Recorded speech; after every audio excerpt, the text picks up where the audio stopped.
అందరికీ నమస్కారం. తేజస్వి తెలుగు కథలకు స్వాగతం. ఇప్పుడు మనం చెప్పుకోబోయే కథ పేరు కృష్ణార్పణం. అనగనగా ఒక గ్రామంలో ఒక పేద మరియు అమాయకమైన కృష్ణ భక్తురాలు ఉండేది. ఆమె ఆవు పాలు, పెరుగు, వెన్న, నెయ్యి అమ్ముకుంటూ తన జీవనాన్ని సాగించేది. ఇదిలా ఉండగా ఆమె ఎక్కడ విన్నదో ఎవరన్నారో కానీ కృష్ణార్పణం అన్న మాట విన్నది. అదేదో మంత్రం అనుకొని ప్రతి విషయానికి కృష్ణార్పణం కృష్ణార్పణం అనడం మొదలుపెట్టింది. ఆ పదం ఎంతగా అలవాటయిందంటే నిద్ర లేవగానే కృష్ణార్పణం, పడుకునే ముందు కృష్ణార్పణం, అన్నం తినే ముందు, తిన్న తరువాత కృష్ణార్పణం, బయటికెళ్లే ముందు, ఇంటికొచ్చిన తర్వాత కృష్ణార్పణం, చెత్త ఊడ్చి పారేసేటప్పుడు, గోమయాన్ని ఎత్తి కుప్పగా వేసేటప్పుడు ఇలా ఎప్పుడూ కృష్ణార్పణం అని అంటూ ఉండేది.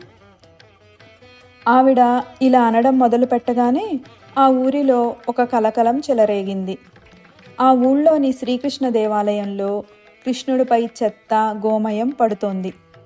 ప్రతిరోజు పూజారి శుభ్రం చేసినా మళ్ళీ మర్నాడు చెత్త పడుతోంది. ఈ విషయం ఎవ్వరికీ అర్థం కాక ఆ ఊరి జనమందరి మీద నిఘా పెట్టారు.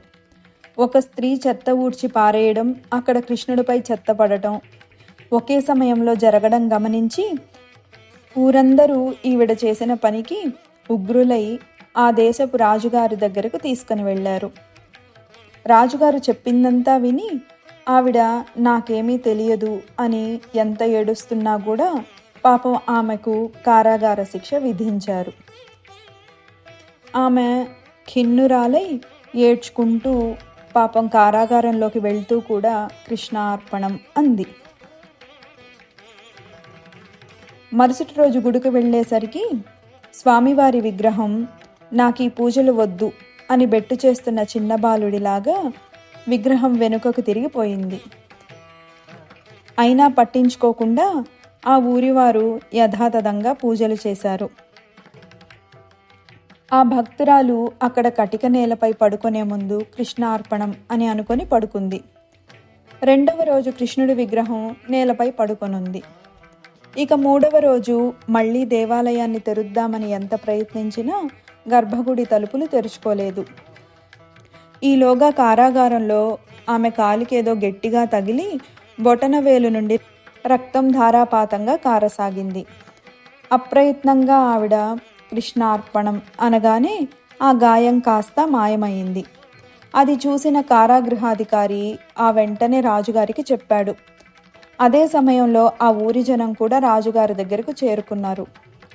మహాప్రభో, శ్రీవారి విగ్రహం బొటనవేలు నుంచి ధారాపాతంగా రక్తం వస్తోంది. ఎన్ని కట్లు కట్టినా ఆగట్లేదు. విషయం అసలు అర్థమవ్వట్లేదు అని వాపోయారు ఆ ప్రజలంతా. రాజుగారు వెంటనే ఆ స్త్రీని పిలిపించి ఇలా అడిగారు, నీ గాయం అకస్మాత్తుగా ఎలా నయమైపోయింది అని. ఆ భక్తురాలు పాపం అమాయకంగా నాకు తెలియదు అంది. సరే సరే, ఏదో మంత్రం చదివావట కదా అని ప్రశ్నించగానే ఆవిడ కృష్ణార్పణం అనే అన్నాను అని బదులిచ్చింది. ఈ మాట విని సభలోని వారందరూ హతాశులయ్యారు.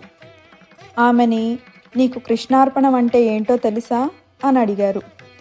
తెలియదు, ఏదో మంత్రం అనుకుంటా, ఎవరో అంటుంటే విని అనడం మొదలుపెట్టాను. అలా అనటం తప్పా అండి?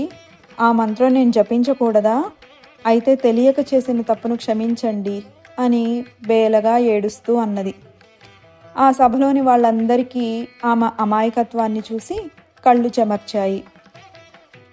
ఆమెకు కృష్ణార్పణం అని అనడంలోని అర్థాన్ని వివరించి ఆవిడ కాళ్ల మీద పడ్డారు. ఇంతలో ఆమె ఘోరాతి ఘోరంగా ఏడవడం మొదలుపెట్టింది. అయ్యో, తెలియక ఎంత అపరాధం చేశాను స్వామి. స్వామివారి మీద చెత్త పోశాను. నా గాయాన్ని కృష్ణుడు కంటగట్టాను.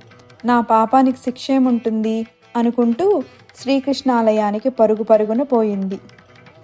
చిరునవ్వులు రువ్వుతున్న నందకిశోరుణ్ణి చూడగానే ఆమెకు కర్తవ్యం బోధపడింది. ఆ రోజు నుంచి శుచిగా భోజనం వండి తినే ముందు కృష్ణార్పణం అనడం మొదలుపెట్టింది. ఆ చిన్ని కృష్ణుడు తృప్తిగా వచ్చి ఆరగించడం మొదలుపెట్టాడు. సకల చరాచర సృష్టికర్త తనంతట తానే కావాల్సింది తీసుకోగలడు. భోజనమైన తర్వాత కొడుకిచ్చిన ఎంగిలి తినుబండారాన్ని తండ్రి వద్దనకుండా ఆప్యాయంగా ఎలా తింటాడో, అలాగే భక్తులు పరిపూర్ణమైన భక్తితో సమర్పించిన దానిని కూడా అత్యంత ప్రేమపూర్వకంగా స్వీకరిస్తాడు. ఆమె భక్తిభావాన్ని లోకానికి చాటి చెప్పడానికి చెత్తనే తన పైన వేసుకున్న భక్తలోలుడి లీలలను మనం కొనియాడడానికి మాటలున్నాయంటారా? సర్వం శ్రీకృష్ణార్పణమస్తు. సర్వే జన సుఖినో భవంతు. నమస్తే.